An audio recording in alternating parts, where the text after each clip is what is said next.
Bonjour, bienvenue sur Cocotte TV pour une nouvelle vidéo de présentation. Aujourd'hui, un boîtier un peu spécial, le Deepcool qui rentre en série Gamer Storm. Nous avons le petit logo ici, le Genome que nous avions rencontré lors du CES en janvier dernier à Las Vegas. Un boîtier un peu spécial tout simplement parce que c'est un petit retour en arrière, on va dire.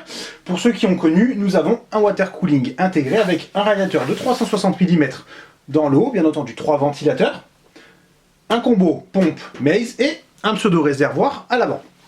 Le tarif du boîtier, 250 €, ce n'est donc pas excessif on va dire, puisque le kit pourrait coûter 140, 150 $ en 360 mm, sans le réservoir. Du coup, ça nous fait, on va dire, un châssis, on nommait le réservoir à 100 $, donc on verra ce que ça vaut de ce côté.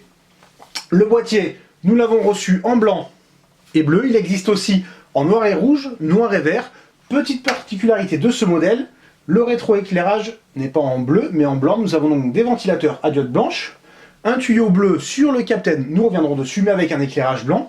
Et sur les côtés du réservoir, il y a des petites barres lumineuses, en blanc, bien entendu. Ici, nous avons la façade avec, ici, un petit bouton qui va permettre d'allumer ou d'éteindre l'éclairage du boîtier. C'est assez travaillé, on aimera ou on n'aimera pas la forme. À noter que les trous vont permettre de laisser de l'air rentrer dans le boîtier si on décide d'installer des ventilateurs à l'avant, 220 ou 240 mm, maximum. Sur le dessus,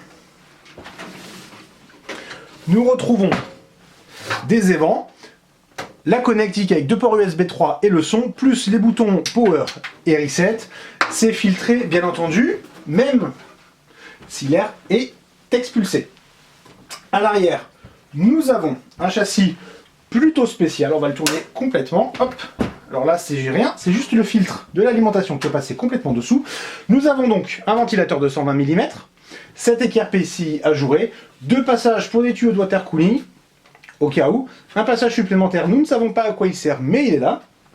Et aussi, nous avons 2 autres équerres verticales pour installer, par exemple, câble USB 3 ou autre, mais surtout, carte graphique, puisque le boîtier a un petit riser. Alors ce n'est pas fourni en bundle, il faut l'ajouter, mais il y a quand même l'emplacement dans le bas. On va ouvrir la porte latérale qui dispose d'une fenêtre. Sur toutes les versions, il n'y a pas de version pleine. Alors normalement, il y a 2 vis, il y en a une qui est juste avant la vidéo. Et donc ici, nous avons le petit support pour une carte graphique, histoire de mettre verticale. C'est à la mode en ce moment. L'idée est originale. Après, il faut quand même rajouter le riser, et ça, c'est pas donné, ça va de 10 € en entrée de gamme à 50 €, donc ça pique quand même un peu.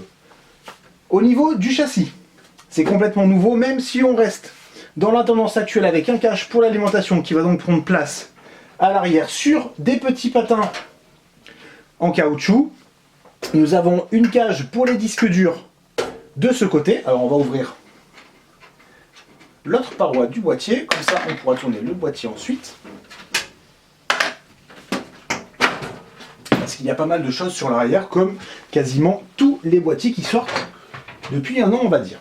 Nous avons ensuite, ici, une très grande grille qui est inclinée. Alors cette grille, à quoi elle sert? Tout simplement pour les câbles. Nous avons des passages pour les câbles, bien entendu, mais ici, nous allons pouvoir faire passer des fils là, là, là, peu importe, on va choisir, ça permet normalement de mieux organiser. Alors ça, on verra lors du test, bien entendu. À noter qu'il y a aussi, ici, ce rectangle qui est en fait soudé, un peu comme des équerres PCI.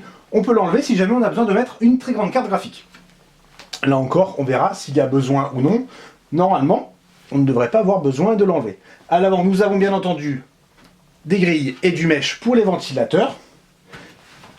Et à l'arrière du boîtier, donc ici on retrouve la cage pour les disques durs, réservé 3 pouces et demi. Alors en revanche, c'est assez dommage pour l'installation des disques. En fait, il faut enlever 2 vis à main ici, retirer la cage, installer les disques qui sont sur des petites rondelles en caoutchouc, remettre la cage, ainsi de suite. Nous avons 4 emplacements pour des SSD, Alors c'est plutôt bien vu, c'est caché. Néanmoins, celui-ci et celui-ci, on fera attention tout simplement parce que si le disque dépasse de beaucoup selon les connecteurs SATA qu'on va mettre, bien tout simplement, par rapport à la carte mère, ça peut bloquer le système de fixation du Captain. Le Captain, on revient dessus, c'est une toute nouvelle version. On peut le constater, nous avons des tuyaux qui ne sont plus annelés. Néanmoins, nous avons une très belle conque, ça c'est très intéressant. Le Captain va se connecter. Alors on a laissé une partie de la protection, normalement il est dans une boîte avec, avec une autre mousse par-dessus. Nous avons un connecteur 3 broches pour l'alimentation, avec ensuite un autre fil qui part. C'est tout simplement pour l'éclairage du réservoir à l'avant. Donc les tuyaux ne sont plus annelés, on conserve encore le tuyau rigide ici en bleu, et cette partie avec tous les traits qui sera rétroéclairée en blanc. Le 360 mm est donc dans le haut, il dépasse largement sur l'avant, pas de souci puisque nous n'avons plus de B 5 pouces et demi, ni 3 pouces et demi d'ailleurs. Au niveau des ventilateurs, ils sont 3, adiote blanche, nous l'avons déjà dit. Ce sont les nouveaux TF120, alors on prend notre petite fiche pour vous donner les vitesses. Normalement c'est du 1800 tours par minute. Et ce n'est pas indiqué sur la fiche du produit, désolé. Donc normalement c'est du 1800 avec un minimum de 600 au 800. Nous les avions eu en test avec le Captain 240, ils étaient plutôt intéressants, pas trop bruyants, de bonne performance. Avec, on va hop, le repencher un peu, en fait des diodes qui se laissent voir sur les côtés, donc ça permet de diffuser un peu plus de lumière, à voir ce que ça donne bien entendu. On peut faire un petit test très rapidement pour le branchement du kit. Alors on a tiré une rallonge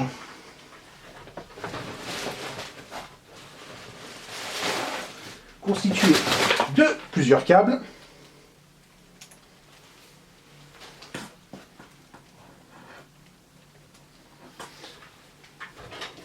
On allume le PC de test qui est derrière. Et ensuite on peut brancher le kit.